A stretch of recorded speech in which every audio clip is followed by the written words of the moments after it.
The night began like any other, quiet, unremarkable, almost peaceful. Sarah Johnson sat at the kitchen table of her small rental house, tracing the rim of her coffee mug with her finger. The hum of the refrigerator was the only sound in the room. Outside, the wind rustled the trees, carrying the faint scent of rain. For most people, nights like this were ordinary. For Sarah, they were a test, a fragile illusion of safety she prayed would last until morning. It had been 6 weeks since Mark's arrest. 6 weeks since she'd watched police handcuff him in front of their old home, his face twisted with rage, shouting that she'd ruined his life. 6 weeks of finally sleeping through the night without jolting awake at every creak in the floorboards. But peace for a survivor of abuse isn't peace. It's silence before another storm. Earlier that day, Sarah had gotten off work late at the diner. Her boss, Mr. Henderson, had offered to walk her to her car. She'd laughed it off, saying she was fine. But as she walked through the dim parking lot, she caught her reflection in a shop window, eyes darting, keys gripped like a weapon, and realized she wasn't fine. Not yet. At home, her kids, Ethan and Lily, were asleep.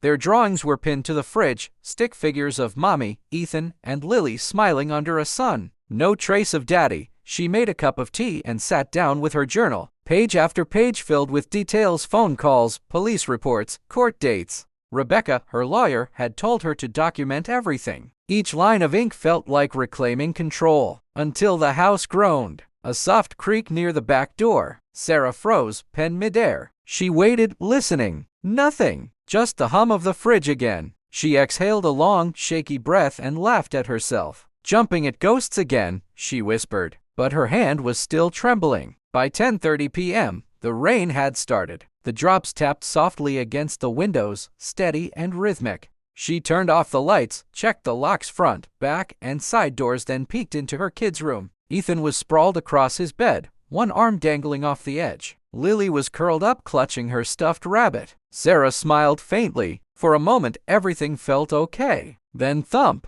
A noise from outside. It wasn't loud. Not at first. It could have been a trash can tipping over or a tree branch falling. She told herself not to panic, walked to the window, and peered through the blinds. The street was empty. The rain made the pavement shimmer under the dull yellow glow of the streetlights. She was about to turn away when the security light above her back porch flickered and went dark. Her stomach dropped. The first thing she did was grab her phone. She dialed 911, but before the operator could answer, the call cut off. The signal bars disappeared. She glanced toward the router. The Wi-Fi light was out. He'd cut the power. It wasn't a storm. It was him. Sarah's heart slammed against her chest. She moved fast, grabbed the small baseball bat behind the kitchen door, and tiptoed toward the hallway. Every sound felt amplified, her heartbeat, her breath, the rain hitting the roof. Then she heard it again. Footsteps. Inside. Slow, heavy, measured. The kind that knew exactly where it was going. She crept toward her kids' room, whispering, "Ethan, Lily, wake up."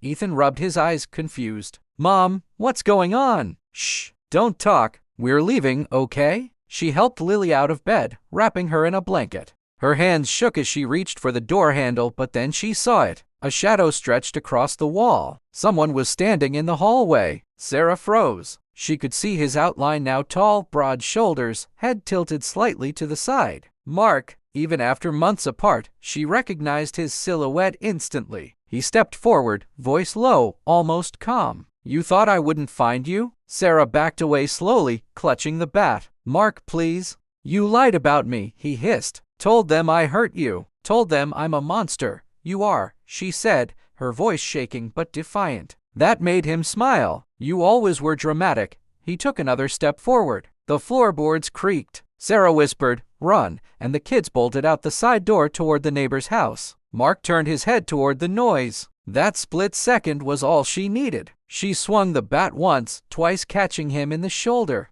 He staggered, snarling in pain, and slammed her against the wall. The sound of breaking glass echoed as a picture frame fell. Her knees buckled. He grabbed her by the throat, pressing her against the drywall. "You think anyone's coming to save you? They don't care about people like us," she gasped for air, clawing at his hand. Her vision blurred until her fingers brushed the small key fob Rebecca had given her. She pressed it. A faint beep. A silent alarm. Mark didn't notice. He shoved her toward the kitchen, yelling incoherently. Every word was filled with years of bitterness and blame. "You took my kids, my house, my life. You did this to yourself," she shouted back, slamming a drawer shut with her elbow and grabbing a kitchen knife. They circled each other like trapped animals. Rain pounded against the windows. The clock ticked 11:03 p.m. then headlights outside. Mark turned, startled. "You called them?" "No," Sarah said, voice trembling but steady. "They called me." Red and blue lights flashed through the curtains. Mark ran for the back door, slipping on the wet floor, and vanished into the darkness. Within seconds, the house flooded with officers shouting commands. "Police, stay where you are." Sarah dropped the knife, collapsing to her knees. Her body shook as she sobbed, every muscle trembling from adrenaline and terror. The officers found her kids safe next door crying, but unharmed. Later that night, an officer led Sarah outside for questioning. She sat on the porch steps, wrapped in a blanket, staring at the flashing lights. Rain mixed with tears on her face. The house behind her was in chaos: broken glass, muddy footprints, overturned furniture. "He's gone," one officer said softly. "We'll find him." She didn't respond. She just kept staring into the night, whispering, "He'll come back. He always comes back." But for once, she was wrong. At dawn, police found Mark hiding in an abandoned construction site less than a mile away. He was arrested, bloodied, exhausted, defeated. The charges were serious this time: attempted murder, breaking and entering,